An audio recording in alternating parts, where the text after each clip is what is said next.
It's a little known fact about Jim Monaghan that every time Jim loses a hair, he becomes slightly more bitter.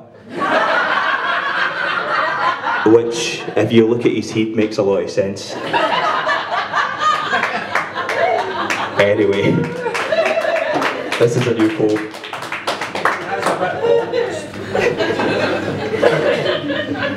When the revolution comes, when my fingernails are teased from their beds, when the simulated drowning chokes my soul, when the lamp shone in my face is my only source of light, I will still be unable to recall. I will still lack the knowledge of the precise moment that I became middle class.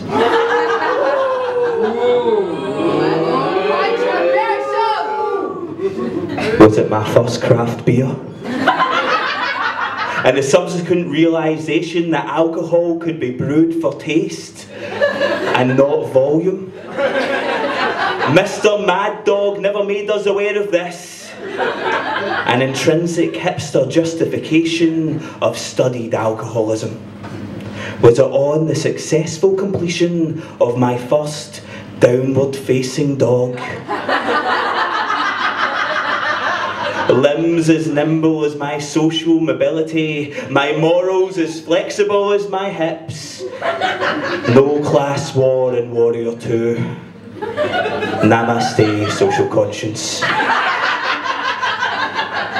Was it when my voice became attuned to its own wavelength, no longer attempting to hide the vocabulary of wealth behind it, the emotion in my timbre, or the truth that lies in my gut? Or was it that first taste of hummus that done it? Soft and exotic on my tongue. Or the purchase of a tweed jacket, a core social signifier? Or was it when I first put pen to paper and joined the League of Poets? Because clearly none of them have ever been working class. I don't remember making the decision myself, because I never did.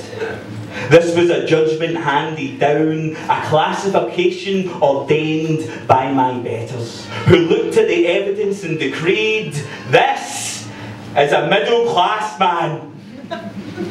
My betters who judged blithely but could not see behind the facade of my stage persona to the tempestuous history that shaped me. And how could they? My post-ironic disposition could not convey the 17 years preceding liberation of 4 human beings quarantined in a 1-bedroom flat, a Barratt prison, prefab cell. My New Balance trainers could not intimate a silo of memories. My father collapsed in the street, belly full of whiskey, lungs heavy with asbestos.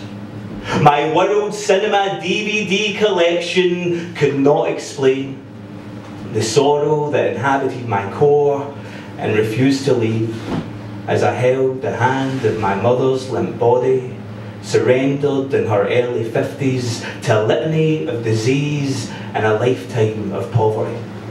Because those facts are immaterial.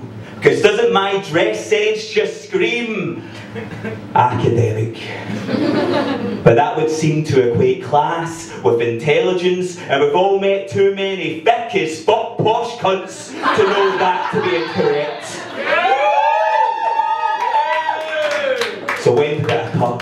My transformation from working class misfit to petty bourgeoisie wannabe? Was it with those beautiful girls?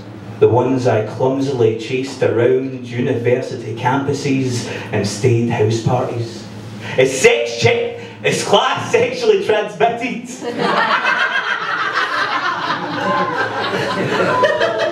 No.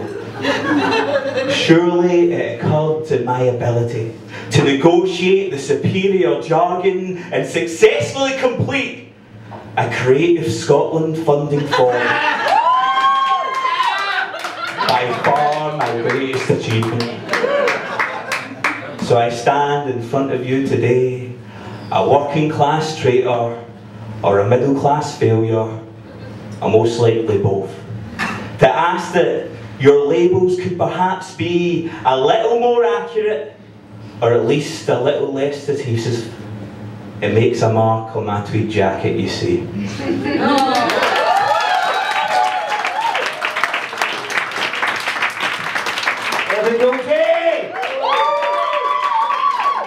He said, Amber, fucking wanker. I think there's like kind of late, like transfer deadline day news in that like maybe Gilday's sneaking out the other side and we should swap up with Layla. So one of the one like fucking Scott Allen goes to him, Scott Quaid goes to Celtic, or that kind of. I'm a bigger Celtic fan! Yes, we know. And but anyway, I'm looking around to see who we've got. Ben. How about a mark out of 10? That rhymes with Ben. For Kevin Gilday. What you got to say? See, he's on all fucking. I keep a hip hop now. 10. 10 for the working classes. I'm telling you, I can feel it in the room. I've been waiting for this moment all my life. And the working classes rise up and kick fuck out of middle class poets. If only there was any fucking working class poets that was doing it, it'd be fine. So we're going to move on to the next guest. We're getting near the end now. We've only got 4 to fucking 4 to go. 4 to go. That's fucking 4, man. Believe me, I'm counting. Fucking counting down slowly. 4 before it gets the good bit when me and Francis Lopez do that. Songs of Cumnock and New Cumnock. It's just the fucking heart of poetry. Anyway, welcome back to the stage, our middle class guest, Angie Strachan. Yeah!